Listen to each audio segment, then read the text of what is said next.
চলেন ম্যাডাম। কি রে তুই এই পোশাকে কেন? কি পরবো? আরে ডিউটিতে যাচ্ছি না, আমার খালাতো বোনের বাড়িতে যাচ্ছি, যাই একটু সেজে গুজে যাই। ঠিক আছে ম্যাডাম। ক্লাবের ওইদিকে যাবি? হ্যাঁ ঠিক আছে, চ। এই কি দেখছিস? এই তুমি এরকম করছো কেন গো? তোমার দেখছি না, তোমার রাগ হয়েছে নাকি? যাকে দেখছি সে কিছু বলছে না, আর পাশ থেকে শুধু বয়ফ্রেন্ড আছে। তুই কার সাথে কথা বলছিস তুই জানিস? না সেটা তো জানার চেষ্টা করছি।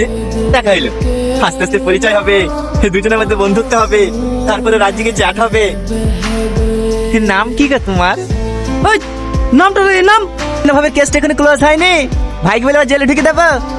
ঠিক আছে ঠিক আছে, নাম্বারটা টুকে লাও। আরে লজ্জা পাচ্ছ কেন?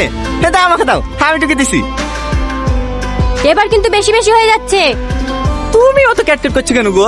তোমাকে নাম্বার দিয়েছি না বলে তোমার হিংসা হয়েছে নাকি? আমার নামে যে লোক পায় না গো, আমার নামে লিটাইলে ভাগ্য ধরে আসতে হয়।